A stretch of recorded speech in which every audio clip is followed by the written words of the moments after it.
All right. Well, our other folks will probably be joining in via recording at some point, because I know at least two of them have got clinicals today. So welcome on board. We're at the session 3, and we're going to be talking about both backward design and Bloom's taxonomy and syllabus, or syllabi. Fun today, right? So welcome aboard those of you that are on the recording as well. Before we do anything though, let's go back to week 2 and make sure you got through the quiz. So we'll jump out here to our bright space quiz. Did all of you get through the quiz? Both of you get through the quiz? No. No? Uh-oh. The only one I need, I think, is what was I doing here? The one that was, you could choose multiple things. Yeah. Oh, yes. That was the design, what comes after creating the course mission statement. Select all that apply. Those always get me. So whether or not you got done or not, we're going to do this anyway. And Okay. this to me is a good warm-up exercise for classes, because you come in cold. It's like, okay, all of a sudden, it's going to take you 5 or 10 minutes to remember where we were last time we met. So this is one of those great exercises just to do in classes anyway. What is it you're going to do to get your students warmed up? Get them back, their brain in the right way. Like those arms on the chair, right? Yes. That's why we got a little bit of both. Everybody gets to choose on which way they want. But this is a great exercise in being able to just kind of warm up and remember where we're at. So question 1, you may have to change based on the order, and that might be something you take out of that, is randomizing the questions.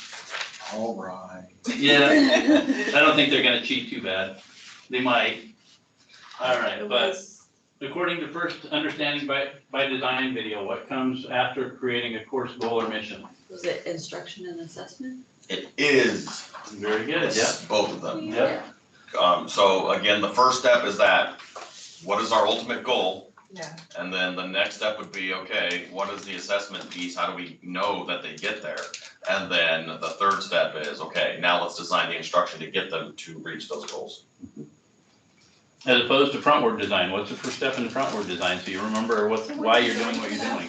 Take or look at the book, basically. Take a look at the book, is the frontward design piece. And it's funny how many, go ahead, what was that? She's like, well, wouldn't design come after it too? I'm like, well, the whole thing is design. That's what I picked first too. I was like, Yeah. All right, I'm making notes. Yeah. It's interpreting, like having good questions, it is harder than you think. It is. Oh, it is. It really is. And It is so Spencer's actually working on our assessment piece, and there's a whole incredible volumes of books written on tests and test design and all of that good stuff. So it gets tricky. But frontward design is starting with the textbook and dividing up the chapters by the number of weeks, and off you go. Which is really interesting. You would think that backward design would be the obvious choice, but so many people get caught in that. Okay, let's start with the textbook. What do I need to teach? And they let them guide that, because the textbook people knew exactly what order you should put in what. Yeah, not so much. Not so much. All right. According to Grant Wiggins' first video, the idea of backward design came to him while he was coaching what? Soccer practice that day. Yes, you got it. All right.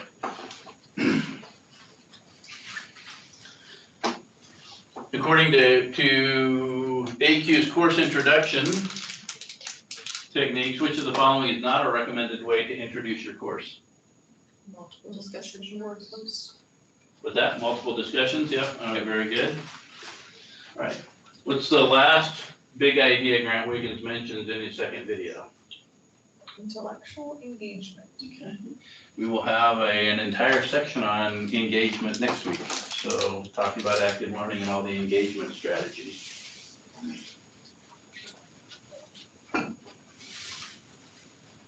According to Rutgers video, establish what?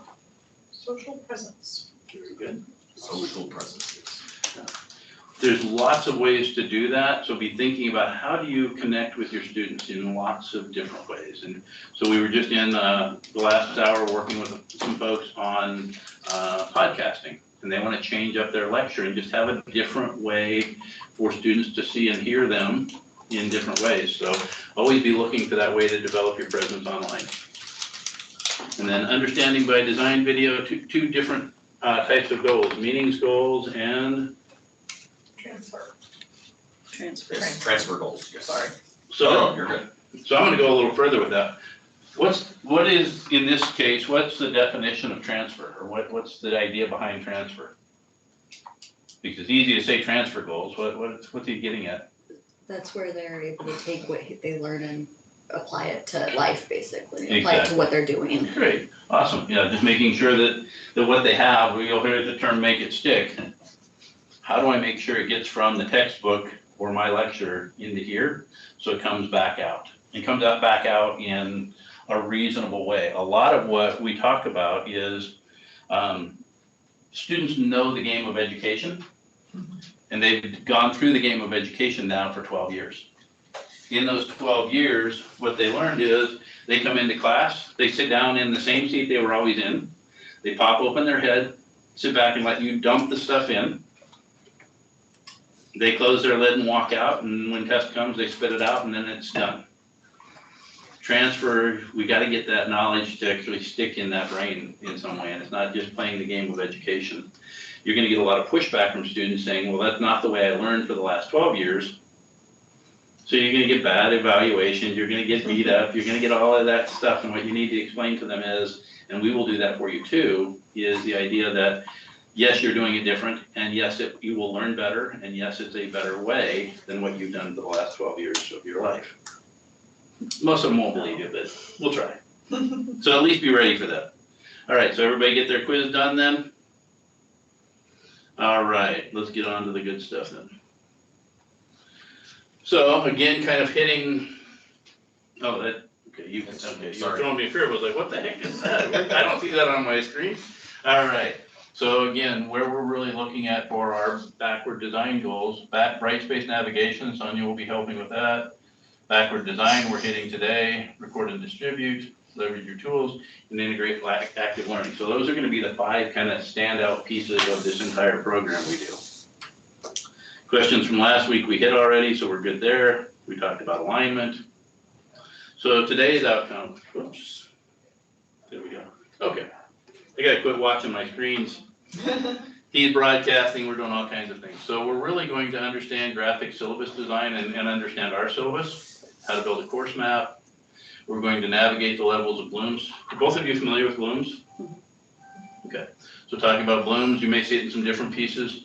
How do we develop our weekly topics and objectives within your course map then? And then backward design the weekly topics back into your course. So that's really what today's focus will be. Okay, what it looks like in the course. So the bright space, the change, it only looks like that in this course? It only looks like that in this course. Okay, it threw me. Yeah, Yeah, I was like, and what? there's a reason for that. So let's go back to that for a second. This is, so if you see this is the new content design. We're doing this on purpose as a limited rollout, Okay, so that you get a chance to see it and experience it a little bit before we flip the switch. okay, We also are using it to find out that it doesn't work as well as it's supposed to. So what are the things, so for example, you can't open the entire PDF. yeah, That's what There's a lot of little limitations that you're bumping into. So I've turned that back off. I go into Okay. it and turn it on when I'm editing just to see what it looks like that way. But know that new content experience is gonna throw you for a loop if. So sometimes it's on, okay, because right now it's not on mine, but it's Yeah, on. it's, Okay. well, it's actually, this is just a screenshot Of what you were doing. what I was doing. Okay. So, yep, so you're seeing that new product or new content experience. oh, yeah, because, now it's back to. Yeah, it's gonna say back to the ugly way, right? Yeah, I mean, it's pretty, I like it. I love it, I wish it worked. Yeah, it is pretty, it's. But we're providing feedback back to the folks at Brightspace saying, these are some issues. Okay, When you can't open a PDF, That's a problem. there's a problem, it's a big problem. And that really needs to be fixed. So one of the fun parts is when you switch back from the new to the old as the designer, it says, why are you switching back? Well, It doesn't work. they finally took all the chances out, and the only thing you could say is other. because there's so many problems with it right now that they really need to clean up. Gotcha. I wish that we could have this because it's so much nicer to look at than the other, but, all right. So today we're really going to look at, it'll catch up here in a second. Maybe.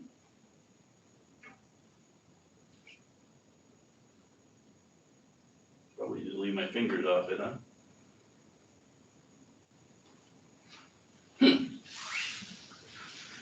Our incredibly fast network. Well, it might not be the network, it might be the device. But Were you hung up there? Oh, but we're seeing it over there too, so it's not just. All right, well, we're gonna keep on cruising through and it'll sooner or later catch up with us, more than likely. Syllabus and map is what we're going to look at. We're going to look at weekly modules, and we'll do some comparisons there. And then really what I want you to think about as you think about your course, take the role of a tour guide. If you're going to be a tour guide, how do you guide your students through your lecture? Kind of take on that persona that you're guiding them through your content. It gives you a little bit different feel as to what you might be doing there. Why are we not seeing? there it is. Oh, great. So we finally got there and I'm ready to move on. We're good. Cool, we're caught up. Awesome. All right, so the first thing then as a tour guide, you have the syllabus. That's essentially your course map. This is really nice. It's a great protection for you, okay? Yeah. It's necessary, it's a necessary evil. Unfortunately, it's 9 pages with lots of detail. Okay? Not everything that you need is covered there, but an awful lot of the essentials of what about late papers, what are the policies for this, what are the policies for that, all that stuff, all the fine print of a contract. It's great. Like I said, it's necessary. It can be your friend because you can always fall back to the policies that are set forth in your syllabus. Please make sure you're reading it. I hear a lot of people complain about the students don't read the syllabus. But we have a lot of faculty that, to be quite honest, didn't read the syllabus either. How'd that get there? Yeah, Is I didn't know that was there. Is from course to course, the bulk of the syllabus the same? It's just the stuff that's specific to your course that changes? Yeah, Okay, so we'll give you a syllabus template. okay. So you get an awful lot of the details That has all the, done for you. So our template by itself, without all your stuff, is all this detail here. okay. And it's 9 pages. Oh, geez. Yeah, And is the current one on My Methodist? yeah. Okay. So you can get through it, find it, because I was trying to find it yesterday. Yeah. So we need to put a link to the syllabus template in the survival guide. Would be a great place to have that, wouldn't it? Yeah. Good, so we can find it. The stuff in My Methodist is not easy to find. No, No. and that was Yeah. really what the whole survival guide came from, was when I came on board, people were showing me where everything was, and it was like, okay, this is in Castle Branch, this is in My Methodist, this is over in the old Bright Space, which was My Methodist, believe it or not. We actually used that for your LMS. Wow. Imagine having that, that was fun. 9,000 places for things to be. So I'm not going to use the survival guide as a repository of all information and give you yet one more thing to do. It's simply that I want to click to go get this. I need this, where is it? Yeah. It's that guide. So that's really what that's all about. So back to our syllabus then. Usually the syllabus is not student friendly. It's a contract with a bunch of fine print about all the things I have to do as a student. But the challenge is they need an awful lot of this information. So what else could I do in my syllabus to make it a little more engaging? Okay. So one of the things we're going to do, think about being the travel guide. You get exciting Rome, and sorry, you get Wisconsin. Hey, the Like Wisconsin bells Wisconsin. are cool. Yeah, there's some fun stuff. So think about, as you're doing this, how you might navigate through a map. So what I want you to do is open up your map and take a look for something in the southeast southwest corner of the map. I had to look all over to get these maps, so no frowny faces. Paper maps anymore are really hard to come My dad by. has I just an realized I was atlas still. With that, I was cleaning out my cupboards and Yeah. because I'm repainting and I There's just nothing threw fun away down in the half of southwest part of Wisconsin, that's all weird. well, that's perfect, that's what we wanna do, so pick something in southwest corner of your map. Now that you've got the southwest corner, pick something in the northeast corner, like you said, you wanna go there, so how are you going to get from where you are, boring old Nebraska, and you gotta get through that, the rest of that crud in Wisconsin, up to the good stuff. What's that? I'm just being silly. Motorbike? I Yeah. asked if I could have a motorbike. Yes, you may have. You can have whatever device you want to travel that route. That's fine. All right. So with that map in hand, do you think that you could navigate your way from southwest to northeast? Yes. Sure. You find a route? All right, feel pretty comfortable? All right, the good news is you get to keep the map, not forever, but for today, you get to keep the map. But now imagine making that trek in your motorbike, on your motorbike, from corner to corner. But a prankster last night went through and pulled out all of the street signs and all of the references to what city you're in and all of that good stuff. Do you think you could still navigate that? Probably not. But I have lots of landmarks. Landmarks gone too. Yeah, landmarks could be there. You got some key pieces. The landmarks are there. But no reference to what road it is, what city it is, where am I at? No GPS. Could you pull it off? A little harder. Would you get frustrated? Yes. Most definitely. Okay? Picture your student now with a syllabus that isn't well marked. Mhm. Do you think they're gonna feel that same frustration?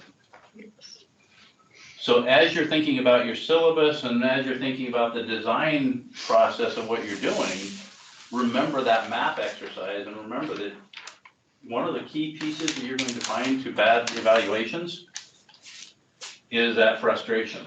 I had no idea where we were going, how we were gonna get there, where we were at in the class, any of that stuff. I just had a rough idea that I was in this course. And maybe I knew where we were going, or at least I hope so. But I really didn't know anywhere along the way. So any thoughts? Is that a helpful kind of way to think about your course design? Get that in your head that it's, how do I give them a map to help them get through that content? Okay. So another one that to think about, if you're the tour guide, what are your expectations? Or if you're let's say you spent a whole lot of money on a Rick Steves tour. Anybody know Rick Steves? Yeah, you know Rick Steves? No. He's a huge tour guide, primarily for Italy. Okay. If you were going on a Rick Steves tour, it's probably gonna cost you a significant amount of money. So what's your expectation? That's Probably, good. you know, it's gonna cost you a significant part of your pay to go. How does that compare to what the student's paying in tuition for your class? Yeah. Probably pretty similar. So, I get to go with Rick Steves on a tour to Italy, and what Rick Steves does is he grabs the book. Dang it. Yes, sorry. And he reads to me from his book. I can read a book. Why did I spend tens of thousands of dollars to go on this trip with Rick Steves just to have him read his book? A lot of our faculty members pretty much do that with the lecture. Here's my PowerPoint, here's the textbook, pick up and read. That's probably not going to be a good experience. I'm gonna get really upset if I go on a Rick Steves $20,000 tour. And I could have picked up the $5.95 book, probably $14.95. Yeah, nowadays. Yeah, Okay. but remember that as you think through. So what makes you a good tour guide? You know the material and you know where you want your students to go. Okay, great. What other fun things can you do as a tour guide to really make that an exciting tour? Make it interactive or like, it's immersive for the Immersive, students to take them into it. Do any of you have personal experiences in that content? Yeah. Personal stories Yeah. are huge. And so thinking about how you do that and how you share your personal stories makes a huge difference. So if you want something exciting, lower your voice. All of a sudden, everybody's leaning in. If you keep that same voice pattern all along, okay, I'm gonna show you this really cool thing over here, come on over. Has a whole lot different effect than just the standard, I'm gonna talk to you in that same monotone voice all the time. So look for ways that you can pull people in. And I found that tour guide mentality really does help. Man, that is slow. Holy cow. The tour guide mentality really helps kind of think about what it is you're going to do and how engaged your students are in what you're doing as well.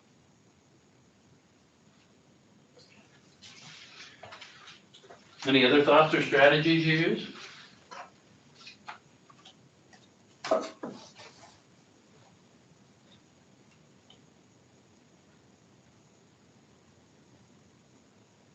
No other thoughts or strategies? Spencer, anything that you do in your classroom to kind of keep people engaged and get things going?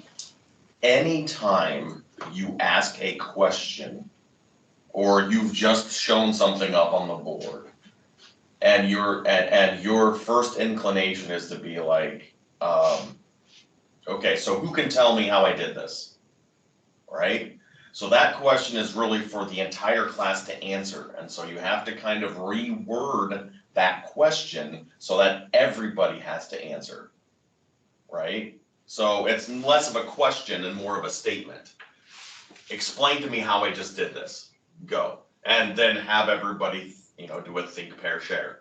Everybody talks about, how did I do that? The ultimate goal is for those questions that you have for your students, those ones where you're like, okay, explain to me how I did this, or who can, not who can tell me.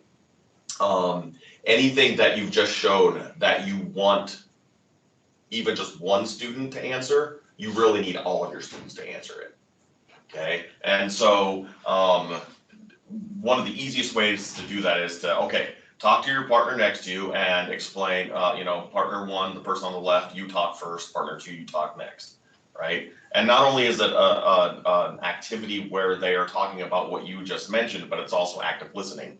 It's also, which is excellent for your, patient care and that kind of thing, right? And then, so that think, pair, share is just a very quick, easy, it's no more than 2 minutes. They've both talked about it. All the research out there says that the best way to anchor information into your brain is through either writing it down or having them talk it out.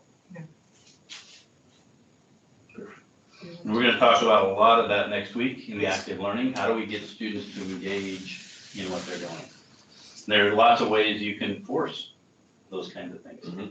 Better than simply calling out, because if I call out a student, they feel picked on. Which is so weird. Mm-hmm. And sometimes you do pick on the student because you're like, I know you didn't read this. And then it's like, oh, wait, but that automatically, for whatever reason, the student automatically feels, like Mark said, picked on, right? So you can still get the same effect by having them talk to other students because you're walking around the room listening to the conversations. And then Johnny just sat there the whole time, didn't say a thing. Obviously, Johnny didn't read the materials. So how do you pick on Johnny without feeling like, and create a way that you can pick on Johnny without even feeling like you're picking on him? Yes. So we'll talk about some of those strategies too. So there's some great tools out there. For my team, just a heads up, what I just found is that when we're sharing this way, Mm-hmm. do not use the arrows on the keyboard to move forward and backward in the slides. Oh, okay. It doesn't recognize that in here. So if I touch the screen and move forward, it goes fine, but if I use the arrows, it doesn't. Weird. Yeah. All right, so what are some of the other tools that you could think about to help your students navigate some of this? There's concept maps, there's graphic syllabi or syllabus. Giving them something that takes all the fine print out and says, what are the key things? What are those things that you might need to think about in the course? Okay. So giving them something like this is certainly handy. It's a little more visual reference to what are those things I really need to be paying attention to. One of the other ones, helping the students with strategic, you might have a syllabus. An awful lot of your students you're going to find are taking their syllabus and putting it in a spreadsheet. They want to see this graphically somehow. So giving them a spreadsheet with the key dates that they can, or just a number table, whatever it might be, really does help. And sorry, I'm probably, I don't think I have, do I have those slides in there right? Yeah, I do, cool, awesome.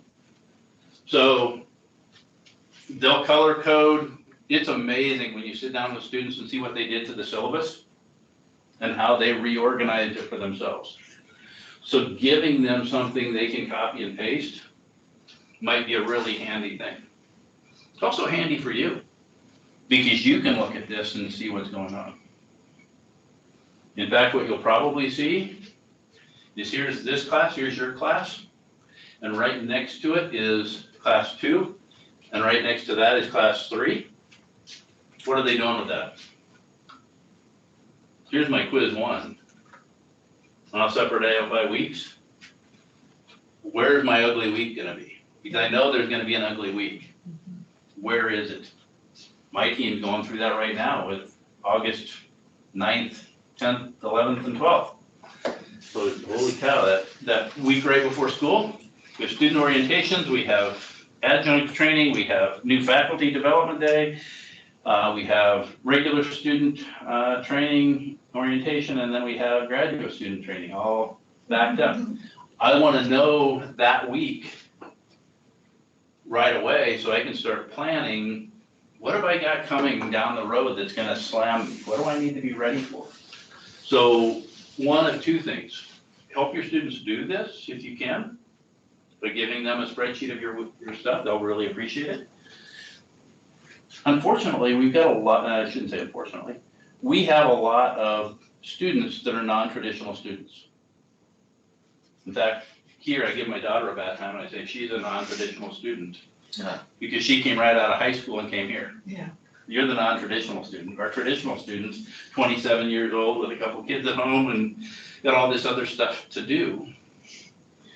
Helping them plan ahead and think about strategies like this certainly is going to help them because they haven't been in school for 10 or 20 years. This iPad's something new. The whole way of working with LMS and everything else, holy cow. So any tools you can give them to help them visualize, time management, plan ahead, think about is certainly going to be helpful in what you put together.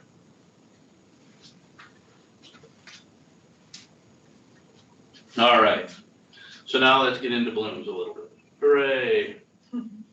It sounds like both of you have been involved in blooms, is that right? Okay. So tell me a little bit about blooms. How do you use blooms, or what do you see?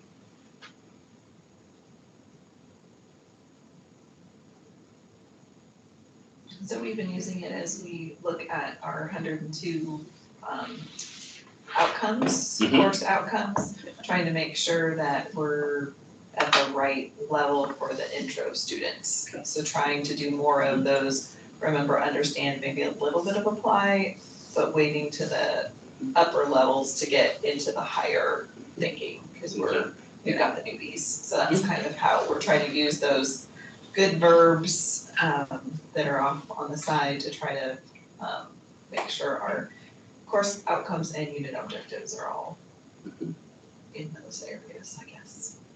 So lower level, not necessarily bad, because I hear a lot of people talk about, we're too low. And almost like this is the bad stuff, we want to get out of that stuff. And I think, no, that's really the foundation. And if you don't have that, You kind of want your foundation. nurses to know some basic concepts. Yeah. What's that? You kind of want your nurses to know some basic Basic concepts. concepts, to be able Exactly. to recall, Yeah, recall basic facts. there are certain things they just have to know. They have to Yeah. memorize, yeah. They have to know the terms. You have to have the same vocabulary, Mhm. because you might have the same skill, kind of like backward design. You probably understood backward design from a lot of things. Goal setting is backward design. Lots of things are backward design, but if you don't know it's called backward design, then when somebody starts talking backward design, it's like, wow, that's foreign. What are you talking about? Well, it's the same thing you've always done. It's just having the right term. Well, having the right term is that early level stuff down here. Growing, or what people will call scaffolding. So if you hear the word scaffolding, it's just helping students move up through that particular work to get to the level they need. And you can do backwards too then. Okay, if I want them to create, what are the assignments and what are the assessments I'm going to use to help them get here? So think of it from which way you're building. You can either build up through it and use that, but you can also use that verb chart to go there. And what we've got here, you're probably seeing this kind of stuff. I think the next slide. Oh.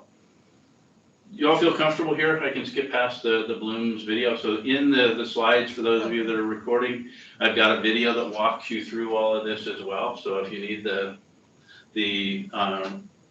little help on backward or on Bloom's, we've got a full piece that walks you through that. It's a great video.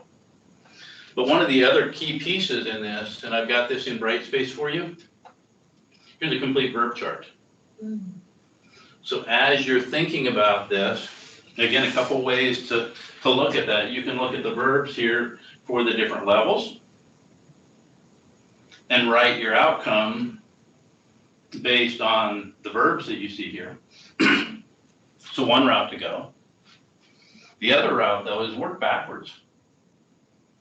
If I wrote that I want them to create something, or I picked, and I don't like this chart.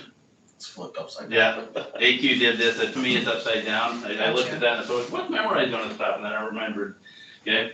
So if I want them to integrate something, and I'm asking for that in my outcome, and this is a 100 level course, is that the appropriate verb to use in the outcome that I'm choosing? Yeah. So you can go one of two ways with this chart. And I really like this chart. So there's actually a copy of that in the Brightspace course. So you can pull down that verb chart, and it's really a handy chart in my mind. Any other tools that you use in here?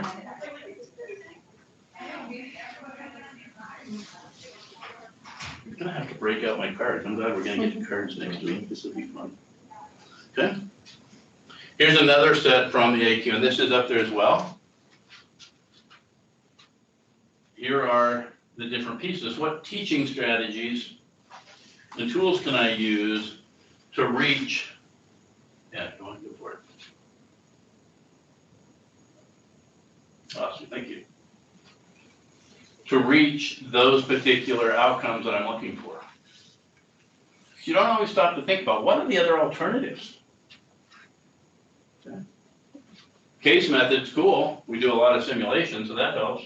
But you know what other pieces can I hit to maybe be able to evaluate? Well, here's a lot of other strategies that I can use to There that. was something in one of the things that you had posted, one of the videos that talked about the Bloom's taxonomy wheel Yeah, too, and it was the Mhm. same thing. It's got the triangle, all the levels and all Mhm. the verbs, but then the outside of the wheel is yeah. activities Mhm. Yes. that correlate with all the.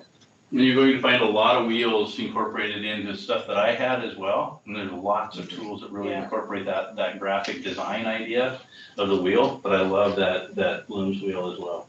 One of the things that I like about this is it provides a visual representation of what lecture is good for. One thing. One thing, Yeah. it's good for remembering. Yeah. Kind of. I mean, It's it's, a lot of, for the first 2 minutes. right, exactly. Yeah. Because in a lecture, that's what 90% of your students are going to get. The first 2 minutes, the last 2 minutes. All the stuff in the middle is gonna be garbled up. The interactive lecture that they have there, the next one down on the list, That's more of okay, so I'm gonna lecture and then I will stop periodically and ask a question or two. But that's, I mean, that is it. And so, I really like going through this and really seeing where those more powerful pieces are, the ones that hit multiple, areas, modalities, yeah. So really stopping to think about what level do I want?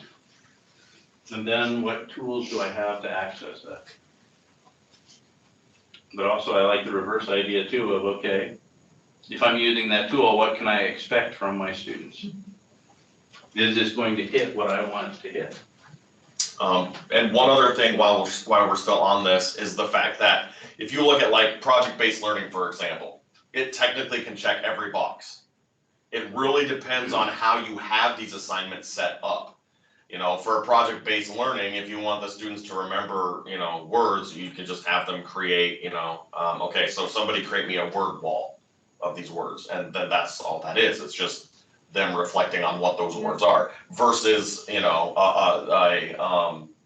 they're actually going to create a 3 to 5 minute presentation of where this word came from and you know, its country of origins and all those kinds of things.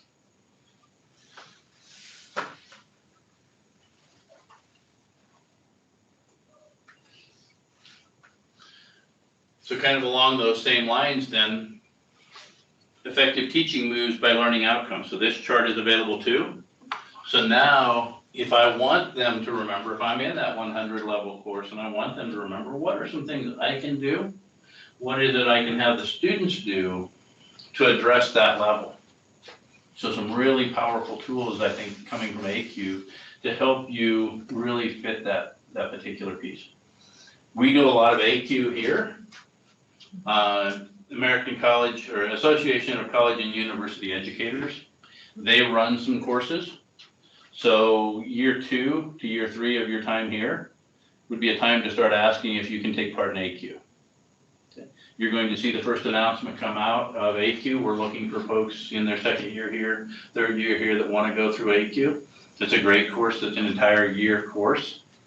You do about 18 weeks of material in that year where you're watching classroom videos, you're seeing all of that good stuff, and a lot of the content that we're talking about comes from that AQ course. So if you want the formalized stuff from them, there's some great tools out there. Are we at the end? Okay, great, we are at the end. So really just kind of wanted to take a little bit of time to talk about the syllabus. What can you expect from the syllabus? How do you design that syllabus to help your students? Because really, a lot of people look at the syllabus and they say the students never read it. Well, it's the fine print contract. How many times have you opened a product and where did the manual go? Over here, especially the contract fuss. How many of you read the contract? Students aren't going to be there. Do you? No. No, I know. The one thing I do that's kind of interesting, just as a side note, is I'll take, if I can go get the manual for a product online and they have a PDF, I'll drop that in my Books app. So I have all kinds of manuals in my Books app. They're PDFs that I can go out and grab if I need them. Did I ever open them? Nope. Can't name one that I actually opened to go read. Well, I can. We used to do a video. What's that? Just when you need to fix something, like troubleshoot why or what the code is on the washing machine. Mm-hmm. Yes, exactly. Yep, exactly. Where's that manual at? Well, it might be in that drawer full of all of the manuals. I grabbed it and I stuffed it in that drawer, and where is it? And finding that's always a trick. But having it PDF, we did some video production kinds of things.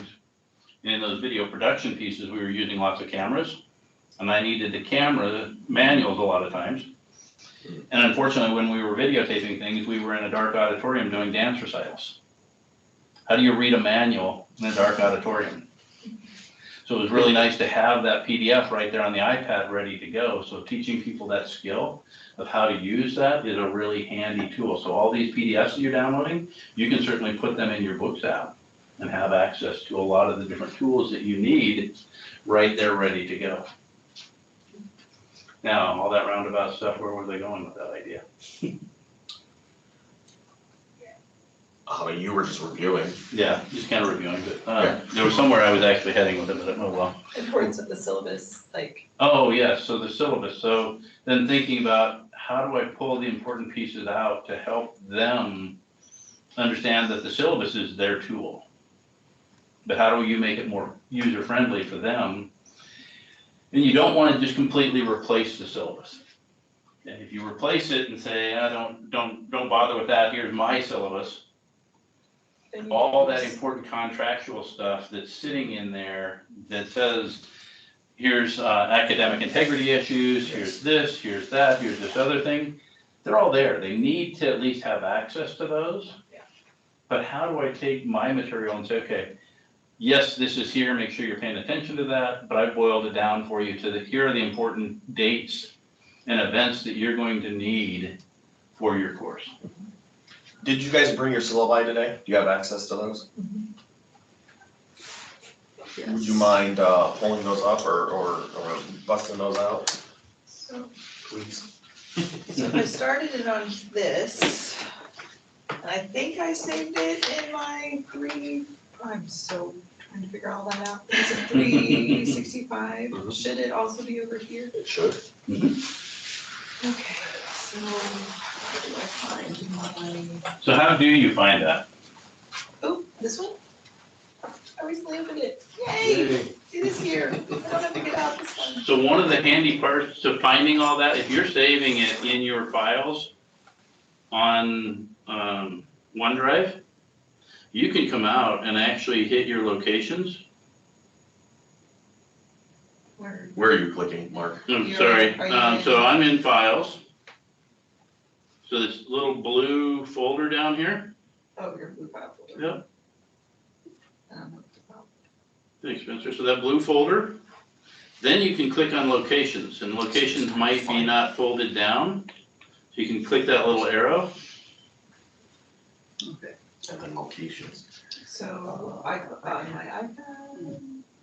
Okay, I haven't saved it actually, so Oh. I would need to So do that there's first, lots right? of places that you can get lost in here, and this is a really good spot to kind of talk about this navigation piece. So iCloud Drive, you may see that your iCloud Drive is full.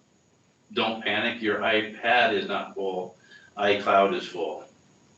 And it automatically does a lot of your videos, so if you're doing a lot of lecture recordings and those kinds of things, you're gonna fill up iCloud pretty quick.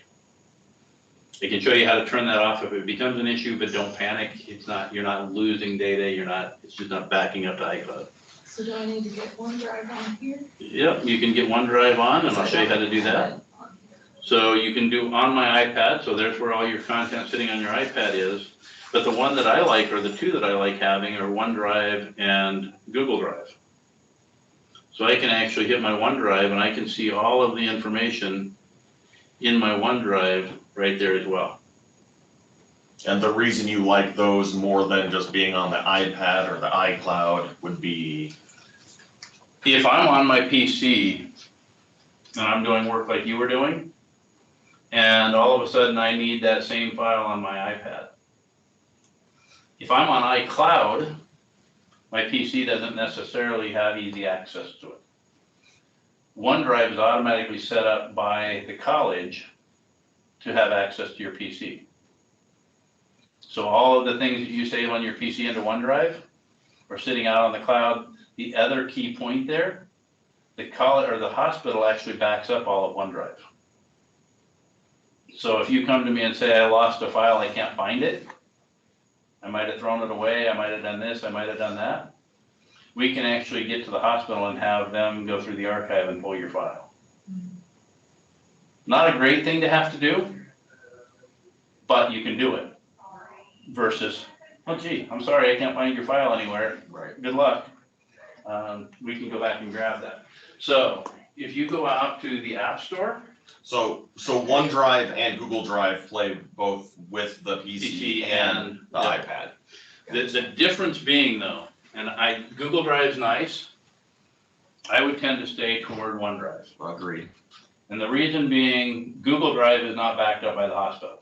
Right, exactly. And currently, the hospital is not a big fan of Google. Depends on the day. Yeah, it depends on the day, yeah. So But- right, 'cause I don't have They're the ones driving the whole OneDrive bit. on here. So neither one of them have OneDrive. Okay, so go out to the App Store, This one right and then just do here. They're OneDrive. both the same, right? One's just an app. Oh, yeah, Okay. you get OneDrive? That one? Yep, that'll do.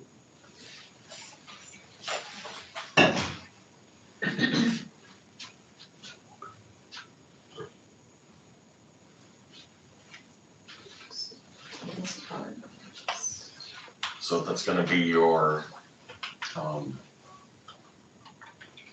what's that, E?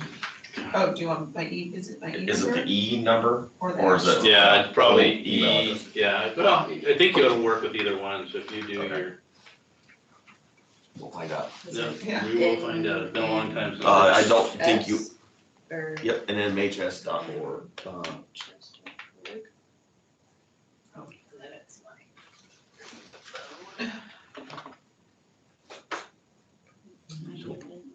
Couldn't sign you in, okay. If it's there. Let's go ahead and remove it though, because it didn't, so we'll go into the app. Couldn't sign you in, we're Yep, I running got into the same thing. Oh, wait, it's here. gonna, I'm sorry. No, you're good. Oh, This is the fun part of it. Yeah. And then let's go ahead and this one. And we're going to, see, that's where it says Nebraska Health System. So those are my, Okay. Is that your, yeah, So probably you is. already have one, and right? this was what. Yeah, so it's logged There you into my personal like So you can- Gmail yeah, though, you're in. cause when I looked at it, like Okay, it's. so now, Oh. just hang it's out there for not- just a second. So I went to Kinda go, talk I went to about add an How I account, use Okay, it versus so try how other just my people do it. college, Yeah, try the, Which one did you use to like sign first in? name, last name. Yep. I used Nicole.Drever at. Okay, so Kansas just College, use your email Okay. address. But then it flipped over Yeah, and showed my E at Yeah. NHS. Okay, so then here.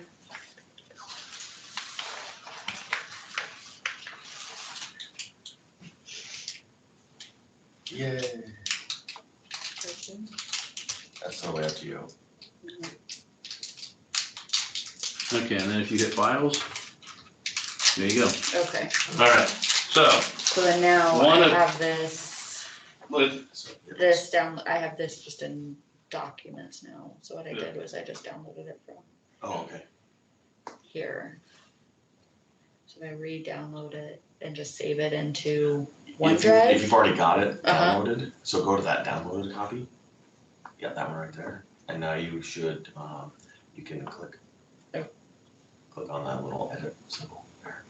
Okay, cool. And then now do the three dots up here. And I believe it's, Share an export. yes. okay, so I'm gonna show you some shortcuts to navigating that I use. Because I don't know that I've really ever opened the OneDrive app. That's a good point. So once you find it and get it installed and have it accessed, then you can pretty much ignore it. Okay. It's gonna do some things in the background for you. I'm gonna wait here for just a second, we got a few minutes here.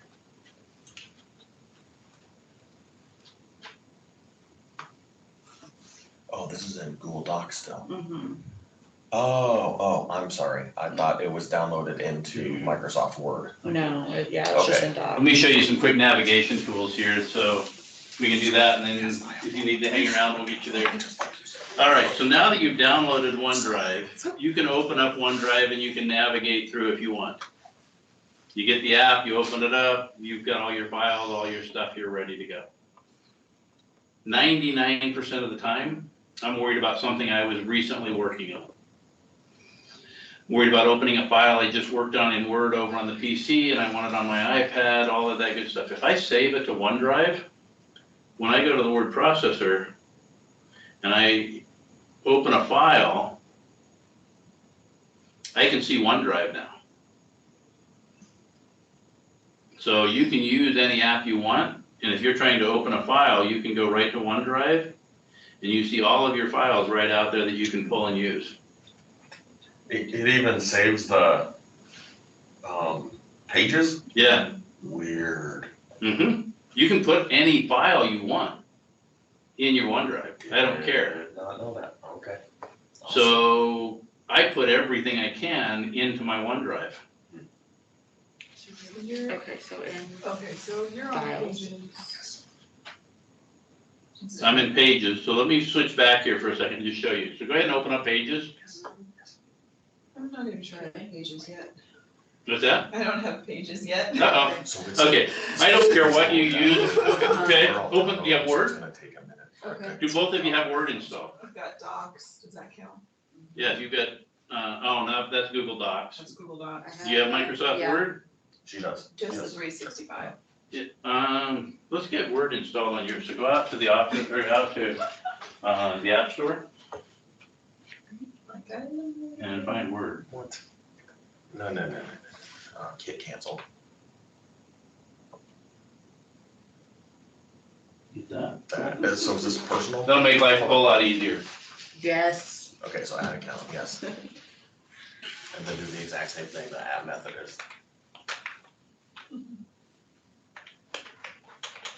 We're brand new. We don't. Yeah, well, that's kind of why we do this, is I'd much rather you bump into it here. So this just tells me, So that's up to you. All these are up to you. These are all personal preferences. okay, All so right. this is Word now. And so you should, in theory, in a minute, see Yes. the other Word documents that you've worked on. Mhm. Okay, We'll show you where to find them real quick too. Oh, yeah. yes.